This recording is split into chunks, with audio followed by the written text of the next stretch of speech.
Hey guys, welcome back to my channel. So Chronicle just dropped a newer version of Ubuntu 26.04 LTS. Well, normally every 2 years they launch LTS version, like previously it was 2004 LTS, 22, 24, and now we have 26. So with the name 26, it shows that it's from the year 2026, and 04 means it was launched in April. If it's 26.10, that means it was launched in October. So Chronicle normally launches two versions each year, and after 2 years, let's say in next 2 years, 2804 will be the LTS version. So the version they launch in April is LTS version. And for this one, 2604, the code name is Resolute Raccoon. This isn't just a regular incremental update release. There are some genuinely exciting changes packed into this version, especially if you're running servers or the home labs like me. So in today's video, I'm going to cover what's new in 26.04, and then we are going to do a full step-by-step installation of Ubuntu Server from the scratch. So whether you're setting up a fresh machine or you're just curious about new features, stick around and this one is for you. So let's get into it. All right, so Ubuntu 26.04 was officially released on 23rd of April 2026, and it's a long-term support release, meaning you get 5 years of standard support and up to 10 years with Ubuntu Pro for the production server, and that's what we want. And now let me highlight the big changes. First up, Kernel 7.0, which is a big jump. With that, you're getting the better hardware compatibility and improved I/O performance and optimized support for the newer Intel and AMD processors, and file system like ext4, XFS, F2FS also got notable improvement. If you are on a modern hardware, you're going to feel this. Now let's talk about the security. This release is heavily focused on security, so here are some key points. TPM-backed full disk encryption is now enabled by default, so your data is encrypted right out of the gate. No extra setup needed. Sudo has been replaced by sudo-rs, safe rust rewrite of sudo. So this eliminates the whole class of memory vulnerabilities which stayed for decades. Third thing, App Armor now prompts user for permissions when the Snap apps tries to access the camera, mic, or other files. It's similar how iOS or the Android phones handles the permissions. Last but not the least, Live Patch. Chronicle's live kernel patching now extends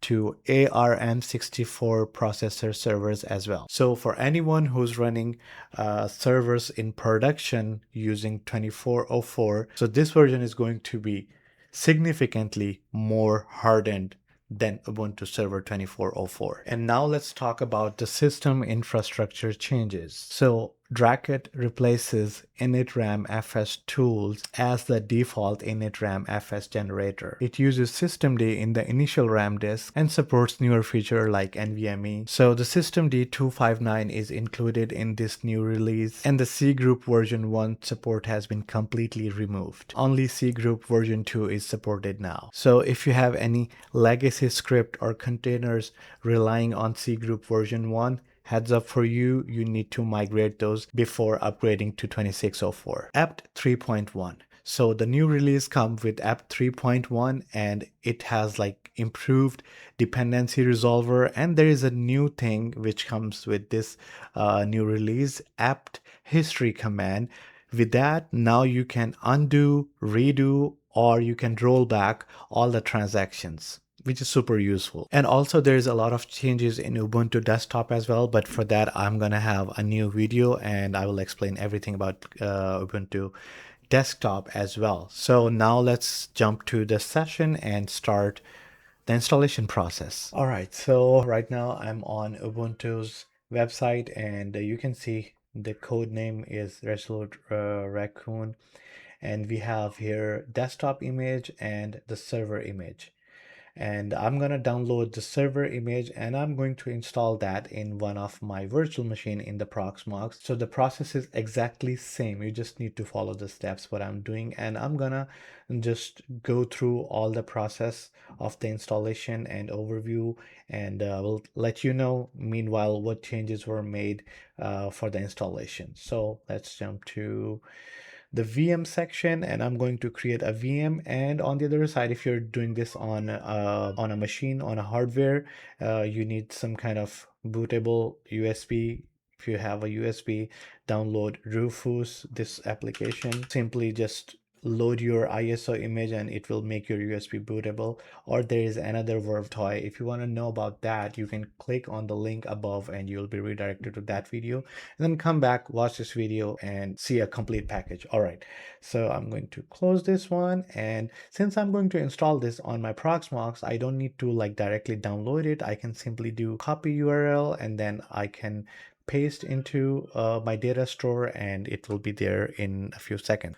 All right, so I have Ubuntu Server already downloaded, and you can see it's huge in size, 2.92 GB. Like the server is almost 3 gigs, and the desktop I downloaded as well, and that's 7 gigs. So that means there are like huge changes in this one. Okay, I'm gonna click on Create VM and name Ubuntu 26. I'll just fast forward this process.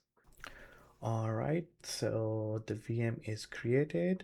Hit enter on try and install. Okay, so we're on the first page and I'm gonna say every single thing what I found in this one, like any visual changes. So the first page, ditto copy, same as 2404. So language selection, same thing, and network configuration looks same as well. So I'm gonna hit done because it's getting the IP address from DHCP server. But setting up static IP address is super easy.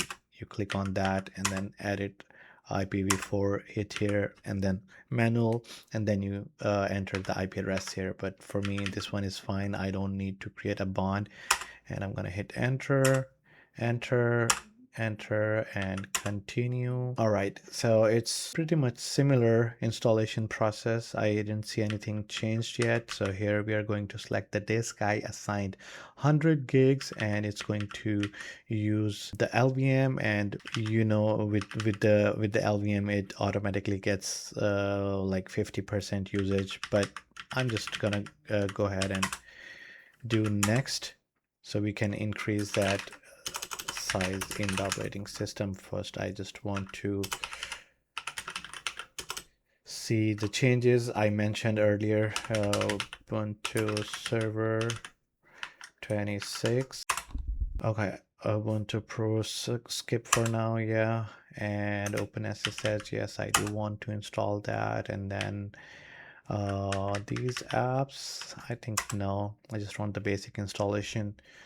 Okay, so it's installing and it looks like pretty much same as Ubuntu 24. Like in the installation process, I didn't see like a little bit of difference. It's like exactly same installation process.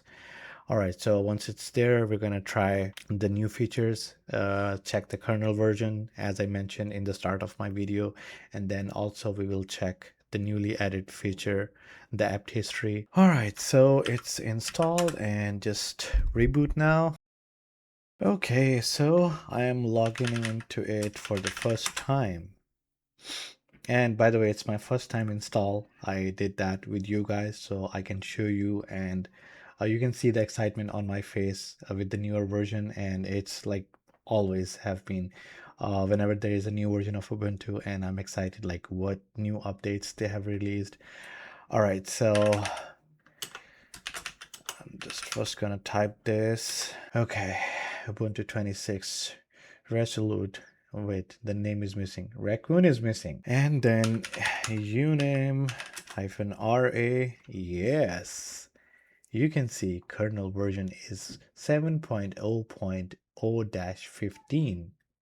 Cool, right? Okay, so first of all, sudo apt update password. And oh, a new thing. Did you notice that? as I was typing the password is what it was showing the asterisk. Like in previous versions, you don't see anything when you type the password, it just keep blinking. If you type right, then it lets you enter, but if you type it wrong, then tells you like the password is wrong. Okay, so apt history. Oh, so you can see apt history list. That's cool.